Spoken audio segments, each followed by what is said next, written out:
आप सभी के अंदर विराजमान मेरे परम पिता परमात्मा को मेरा कोटि कोटि नमन। आज ज्ञान गुरुदेव हमें जिसने मन को जीता है उसके क्या लक्षण है, ऐसे जनों की परीक्षा कैसे होती है कि उन्होंने मन को जीत लिया है, कैसे पता चले। तो आज सद्गुरुदेव उन्हीं के बारे में बता रहे हैं। क्योंकि अक्सर आपने देखा होगा जो भक्ति अभी शुरू करते हैं थोड़े समय में ही कहने लगते हैं कि हमें संसार अच्छा नहीं लगता है, हमारा मन ये नहीं करता, हमारा मन ये नहीं करने को करता, गृहस्थ में मन नहीं लगता, काम धंधे में मन नहीं लगता, तथा वे गृहस्थ को छोड़कर त्यागी बनने की सोचते रहते हैं, आश्रम में चले जाते हैं या नहीं तो गुरु बनकर या शिष्य बनकर बैठ जाते हैं। तो महाराज कहते हैं कि जब तक मन से ऐसा सब कुछ कह रहे हो और मन के मते पर चल रहे हो तो ये बातें तो ज्ञानी मन की हैं, क्योंकि ज्ञानी मन ही ऐसी बातें करता है, अपनी होशियारी दिखाता रहता है और सच और झूठ बोलता रहता है। जहाँ थोड़ा बहुत इसे सुख मिला या थोड़ा आनंद आया तो फिर ये मन वापस संसार की तरफ भागने दौड़ने लगता है। तो जब तक मन के मते से आप ज्ञान की बातें कर रहे हैं तो तब तक आप पूर्ण अवस्था को नहीं प्राप्त कर की है।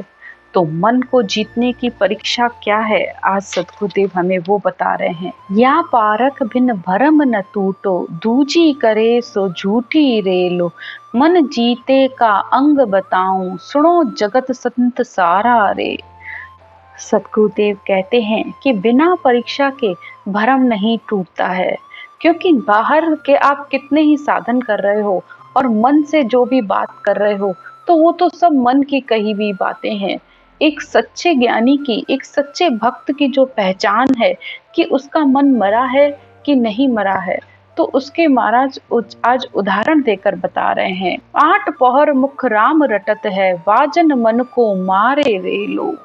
सद्गुरुदेव कहते हैं 8 पहर जिसका मन हर समय राम रटना में लगा रहता है, उसने मन को वश में किया है, वह फिर संसार की बातों पर ध्यान नहीं देता है। जिसने मन को जीता है तो उसकी परीक्षा यही है कि सद्गुरु विधि से भजन कर सारे शरीर खंड पिंड व ब्रह्मांड को खोज कर वह ब्रह्मांड में वह ध्यान करता है। जिसकी ध्यान समाधि लगी हुई है उसी ने ही इस मन को जीता है। न मंत्र न जंत्र कुछ भी नहीं सीखता है, इस शरीर के लिए वह कोई भी साधन नहीं करता है, हर समय राम जी का भजन करता है।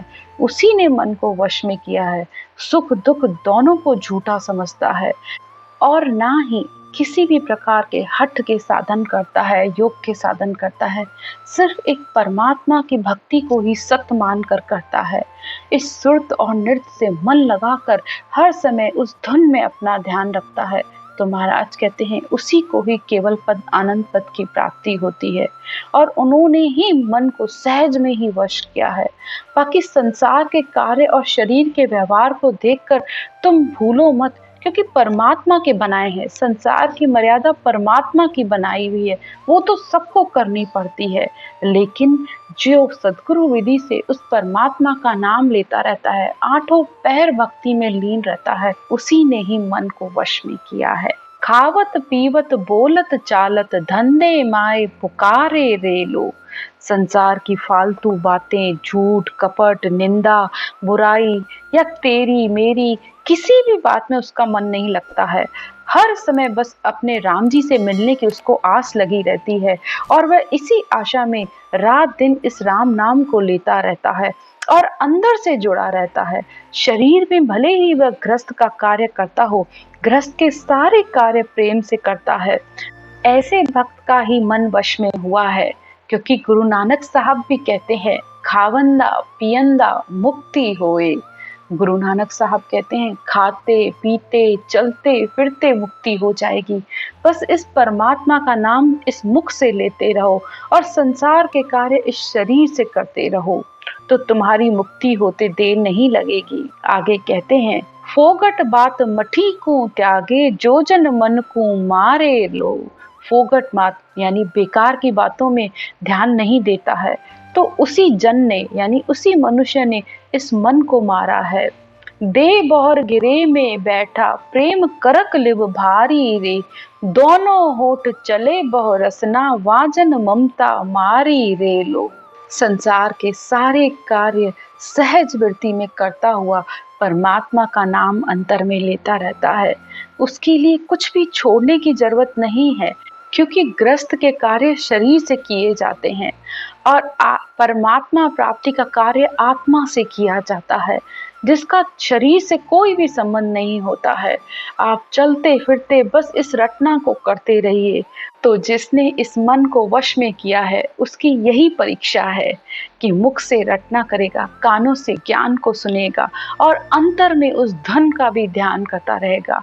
तीनों कार्य उसके सहज में ही होते रहेंगे और शरीर से वह संसार का भी कार्य करता रहेगा। तो ये एक सच्चे भक्त की पहचान है। यही पहचान है कि उसने इस मन को वश में कर रखा है। अब आगे सदगुरुदेव कहते हैं, जोत्या बैल जुड़ाओ लागो, सुंद गेल संभाओ रे, मूरख कहे चरे क्यों चारो, जो ये नगरा जावे रे लो। अब कुछ लोग संसार में ऐसे भक्त को देखकर कहते हैं कि ये तो गृहस्थी है, ये कैसी भक्ति कर रहा है। तो उनको महाराज उदाहरण देकर समझाते हैं कि भाई, अगर बैल कहीं जा रहा हो, अगर वो रास्ते में चारा चर ले तो उसमें गलत क्या है। कि भाई, परमात्मा ने ये शरीर पंच तत्व का बनाया है। इस पंच तत्व के शरीर के लिए अन्न जल सब कुछ चाहिए होता है। तो वह भक्ति करते हुए अपने ग्रस्त के कार्य, सारे दैनिक कर्म, कर्तव्य कर्म सब कुछ निभाता हुआ सहज में ही भक्ति कर रहा है। तो उसी ने ही तो इस मन को वश में किया है। वही तो असल भक्त है। जीता बिना भजे नहीं कोई, पल पल बिसर जावे रे, कह सुखराम इन मन की पारक, रटना से गम पावे रे लो। जिसकी रटना चलती है, ये उसकी सबसे बड़ी परीक्षा है। नहीं तो रटना हर किसी की नहीं चल सकती। सुखराम जी महाराज कहते हैं, कहना सुनना सीखना सब कुछ सरल है, लेकिन रटना करना बहुत ही मुश्किल है। जिसकी रटना नहीं चलती है, तो आप समझ जाइए उसने अपने मन को नहीं जीता है। वह बार बार परमात्मा के नाम को भूल जाता है। तो मन को वश में करने की सबसे बड़ी परीक्षा है, हाथ काम मुख राम, हृदय साची प्रीत, दरिया गृहस्थी साध की, यही उत्तम रीत। हाथों से काम, मुख से राम और हृदय में परमात्मा के लिए प्रेम। तो सच्चे भक्त की और जिसने मन को वश में किया है, यही उसकी असल परीक्षा है। आज की चर्चा यहीं तक। राम राम।